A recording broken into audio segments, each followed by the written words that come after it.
بل یرید الانسان لیفجر امامہ. اصل سبب جو ہے آخرت کے انکار کا وہ یہ ہے کہ انسان چاہتا ہے کہ فسق و فجور جس کا عادی ہو گیا اسے جاری رکھے. حرام خوری چھوڑنی نہیں. جس عیش کا خوگر ہو گیا ہوں اس کو چھوڑ نہیں سکتا. قیامت کو مانوں گا تو پھر دیکھنا پڑے گا کیا غلط ہے کیا صحیح ہے کیا جائز ہے کیا ناجائز ہے. اس لیے جیسے کہ بلی کو دیکھ کر کبوتر آنکھ بند کر لے, ظاہر بات ہے کہ وہ بلی تو نہیں ختم ہو جائے گی. در حقیقت یہ قیامت سے آنکھیں چراتے ہیں, آنکھیں بند کر رہے ہیں, اس لیے کہ انہیں پتا ہے کہ ہم نے کیا آگے بھیجا ہے اور آگے بھی کرنے کا وہی ارادہ ہے. بل کذبوا بالحق لما جاءهم, لیکن انہوں نے جھٹلا دیا ہے حق کو جب کہ ان کے پاس آیا. فہم فی امر مریج, اب وہ ایک بڑی ہی الجھن کے اندر مبتلا ہو گئے. یعنی یہ الجھن ایسی ہے کہ عقلی طور پر تو دلائل جو حضور دے رہے ہیں وہ بہت قوی ہیں, بات سمجھ میں آتی ہے کیسے ممکن ہے.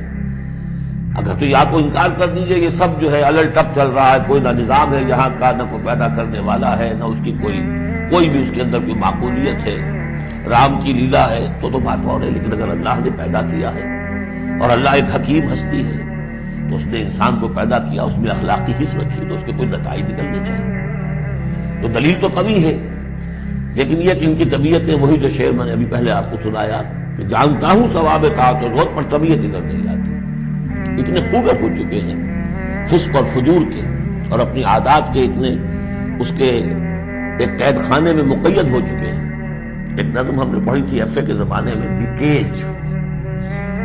I built these bars when I was young.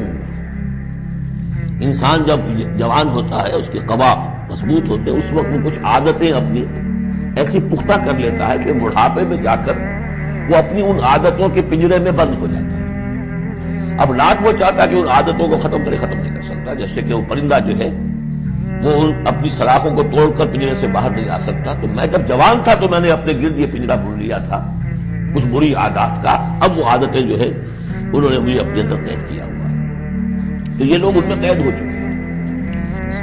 اصل پرابلم یہ ہے کہ دیکھیں ہر ان پٹ کا ایک آؤٹ پٹ ہوتا ہے. آپ ہزاروں گھنٹے کا کنٹینٹ کنزیوم کرا کے ایک پوری جنریشن کو جوان کرتے ہیں ایسے ڈرامے ایسے گیم شوز دکھا کے کہ وہ ان پٹ ایک آؤٹ پٹ مان رہا ہے. وہ آپ کے اندر ایک فحاشی کا ماحول بن چکا ہے. اب اس نے اپنے آپ کو مینیفیسٹ کرنا ہے, وجود دینا ہے. اب پرابلم یہ ہے کہ لوگ ایک مورل کننڈرم کا ایک ڈائلیما کا شکار ہو جاتے ہیں کہ مذہب آپ کو جن باتوں سے روکتا ہے وہی آپ کرنا چاہتے ہیں. تو اس کا بہترین حل کیا ہے؟ آپ وجود خدا کا انکار کر دیں, باقی سب جائز ہو جاتا ہے.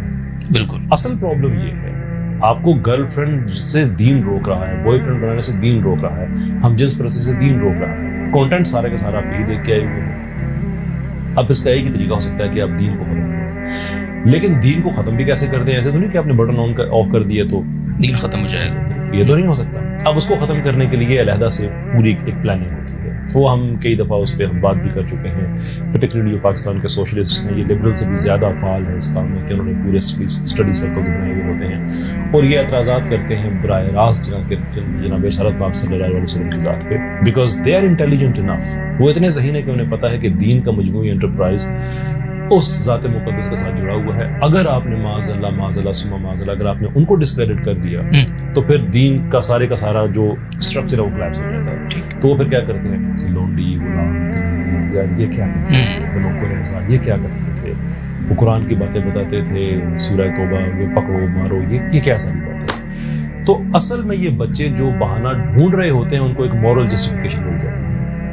مجھے پاکستان میں ایک, اور میں ہزاروں لوگوں کے ساتھ کام کر چکا ہوں, ایک ملحد نہیں ملا جس نے سائنس کی وجہ سے دین چھوڑا. اٹس آل اباؤٹ کہ وہ ایک بے حیائی کا اندر وہ بھرے ہوئے ہوتے ہیں, اس کی پروجیکشن کے لیے ماحول چاہیے, ایک مورل پرابلم آیا ہوتا ہے ریلیجن کی وجہ سے, اس کو ریفیوز کر دو تو باقی سارا جائز ہے. اصل پرابلم صرف اتنا سے کذبوا بالحق لما جاءهم. اب یہاں جو بل آیا ہے دوبارہ, اس میں ذرا ایک عجیب کیفیت ہے کہ جو کلام کا جو اسلوب ہے اس سے ایک سامع پر اور اس کے مزاج کو سمجھنے والے پر اس کی ایک کیفیت وارد ہوگی. اصل بات یہ نہیں ہے, تعجب نہیں ہے ان کو, یہ جھوٹ کہہ رہے ہیں کہ تعجب کے قابل ہے یہ بات. اصل وجہ کیا ہے, یہ جھٹلانا چاہتے ہیں حق کو, ماننے کے لیے تیار نہیں. من پاپی ہے, ان کا جو دل ہے وہ مریض ہے, ماننے کے لیے تیار نہیں. مانے تو پھر اس کے لوازم کو ماننا پڑے گا، آخرت کو مانیں گے تو سیدھے ہونا پڑے گا۔ اگر یہ مانے کہ نیکی کی جزا نیک ملنی ہے اور بدی کی سزا بری ملنی ہے تو لازماً انسان کو سیدھا ہونا پڑے گا، یہاں کے عیش چھوڑنے پڑیں گے، حرام خوری سے اللے تللے ہو رہے ہیں اس کو تو چھوڑنا نہیں۔ لہذا جیسے میں نے کئی مرتبہ مثال دی ہے کہ کبوتر بلی کو دیکھ کر آنکھیں بند کرتا ہے، اسی میں عافیت سمجھتا ہے، حالانکہ اس سے بلی معدوم تو نہیں ہو جائے گی، بلی تو رہے گی، لیکن یہ اس کا ایک ریفلیکس ایکشن ہے بے اختیار کہ آنکھ بند ہو جائے گی۔ تو یہ در حقیقت اپنے لیے ایک تحفظ ہے جو انسان غیر شعوری طور پر حاصل کر رہا ہے۔ انکار کرو آخرت کا، اس کو مانا تو پھر لینے کے دینے پڑیں گے، لانے پڑ جائیں گے، سیدھا ہونا پڑے گا، صحیح راستے پر چلنا ہوگا، حرام خوریاں اور غلط کاریاں چھوڑنی پڑے گی۔ یہی ہے جو سورہ قیامہ میں آیا، چونکہ وہ ہمارے منتخب نصاب میں ویسے تو 29ویں پارے کے آخر میں جا کر آئے گی، کہ وہاں یہ فرمایا گیا ہے کہ در حقیقت ان کا جو انکار ہے اس کا سبب کیا ہے؟ لا اقسم بیوم القیامہ ولا اقسم بالنفس اللوامہ ایحسب الانسان ان لن نجمع عظامہ بلا قادرین علی ان نسوی بنانہ بل یرید الانسان لیفجر امامہ۔ اصل میں انسان فسق و فجور کا عادی ہو چکا ہے، اس کو چھوڑنے کے لیے تیار نہیں ہے اور اس کو جاری رکھنا چاہتا ہے۔ اب جاری رکھنے کے لیے اسے قیامت کا انکار کرنا پڑتا، نہیں یہ سب ڈکوسلے ہیں، کوئی حساب کتاب نہیں، کوئی جزا سزا نہیں، یہ پچھلی باتیں ہیں، اساطیر الاولین ہیں، یہ خام خام پر دھوس جماتے ہیں۔ یہ بات کیوں کہہ رہا ہے؟ بل کذبوا بالحق لما جاءہم، در حقیقت تکذیب کی ہے انہوں نے حق کی۔ اب یہاں بھی یہ نوٹ کر لیجئے، کفر کے لفظ کی میں وضاحت کر چکا ہوں، تکذیب اصل میں اس سے اگلا درجہ۔ دیکھیے ایک بات آپ نے کسی سے کہی، اس کے دل نے گواہی دی کہ صحیح ہے، کسی وجہ سے وہ ماننا نہیں چاہتا تو اس نے اس گواہی کو چھپایا، یہ کفر ہے۔ اب اس نے کہا تم جھوٹ کہتے ہو، یہ اگلا قدم ہے، یہ گویا کہ اب جارحانہ انداز ہے۔ ایک صرف انفعالی کیفیت ہے کہ حق کی گواہی جو دل سے ملی تھی، فطرت کی گہرائیوں سے آپ نے اس کو تسلیم نہیں کیا، اس کو چھپا دیا۔ یہ ایک جرم ہے، تکذیب دوہرا جرم ہے کہ اب آپ نے ڈھٹائی کے ساتھ یہ کہا، جس کی صداقت پر دل گواہی دے رہا ہے کہ یہ صحیح ہے، اس کو اب آپ کہتے ہیں کہ جھوٹ بول رہے ہیں۔ یہ ہے گویا کہ جب تکذیب کے مرحلے تک کوئی آ جائے گا تو اب گویا کہ یہ شخص آخری درجے کو پہنچ گیا ہے جرم کے۔ چھپا لینا بھی جرم تھا، کتمان شہادہ، اس کو جو سورہ بقرہ کے 16ویں رکوع میں لفظ آیا ہے، وَمَنْ أَظْلَمُ مِمَّنْ كَتَمَ شَهَادَةً عِندَهُ مِنَ اللَّهِ، اس شخص سے بڑھ کر ظالم کون ہوگا کہ جو ایک گواہی کو چھپا لے جو اس کے پاس ہے اللہ کی طرف سے امانت کے طور پر۔ تو جب کسی انسان کا دل کسی شے کی صداقت و حقانیت پر گواہی دے دے تو اب یہ اللہ کی طرف سے ایک امانت ہے اس کے پاس، اب اس کا اظہار، اعلان، اعتراف یہ اس کا فرض ہے۔ چھپایا تو یہ کتمان شہادت ہے، یہ جرم ہے۔ اس سے آگے بڑھ کر الٹا حملہ کیا کہ تم جھوٹ کہہ رہے ہو تو یہ گویا کہ یہ جارحیت ہے، اور یہاں پہنچ کر وہ جرم جو ہے وہ دو آدشہ نہیں سے آدشہ ہو گیا۔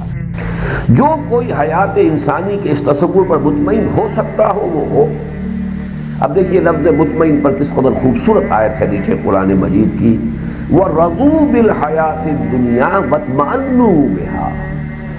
تبصرہ ہو رہا ہے ان لوگوں کا حال یہ ہے، ان کی پستی ذہنی و فکری کا عالم یہ ہے، حیات دنیاوی ہی پر راضی ہو گئے، جیسے کوئی بچہ چند کھلونوں پر راضی ہو جاتا ہے۔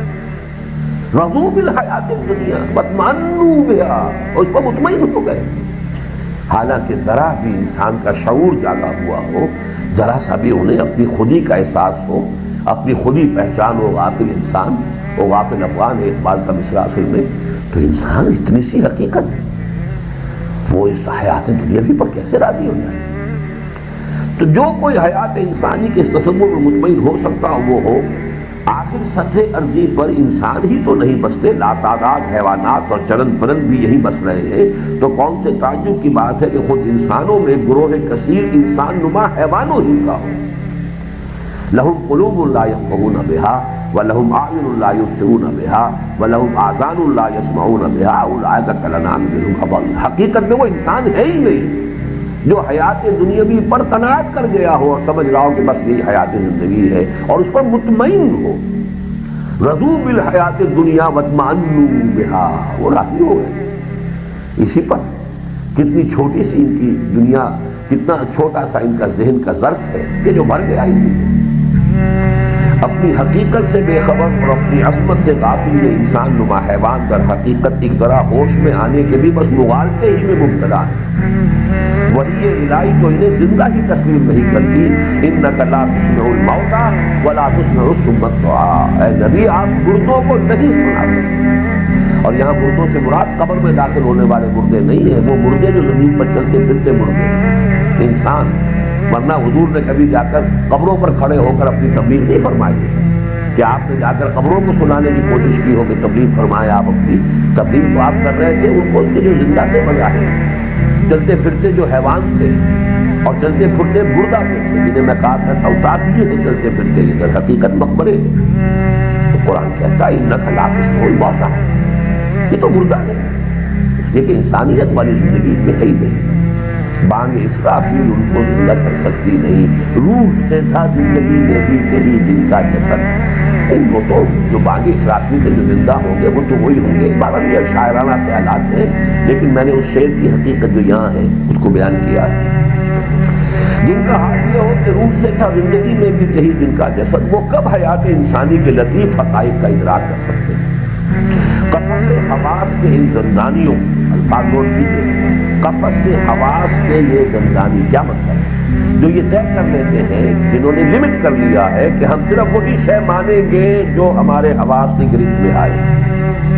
دس از دی کرکس آف دی میٹر. اس آج کی تہذیب کا اصل جو لب لباب ہے یہ ہے. اور اس کے برعکس کیا ہے؟ یؤمنون بالغیب. قرآن مجید آغاز کرتا ہے ہدی للمتقین الذین یؤمنون بالغیب. ایک وہ لوگ ہیں کہ جو ہمارے تجربے میں جو شے آ رہی ہے، جو ویریفائبل ہے، جس کو ہم دیکھ سکتے ہیں، چکھ سکتے ہیں، سوکھ سکتے ہیں، بہرحال وہ ہے جس کو ہم مانیں گے. باقی ہے یا نہیں ہے، ہو سکتا ہے ہو، نہیں ہے نہ ہو، کیا پتا کس نے دیکھا کس نے بتایا. ہے بھی تو وہ لا یوبا بھی ہے، اس کی طرف کوئی توجہ کرنے کی ضرورت نہیں ہے، کوئی اہم شے نہیں ہے. اصل شے تو یہ زندگی ہے. وہ جو میرا ابتدائی جو ہے وہ پہلا پیرا ہے اسلام کی نشأت ثانیہ نامی کتاب سے، کہ اس تہذیب کا اصل جو ہے وہ خلاصہ یہ ہے کہ تین چیزوں پر مقدم ہو گئی ہے. خدا پر کائنات مقدم ہو گئی، روح پر مادہ مقدم ہو گیا، حیات اخروی پر حیات اخروی مقدم. انکار ہو یا نہ ہو، مقدم یہ ہے، اہم یہ ہے، اصل حقیقت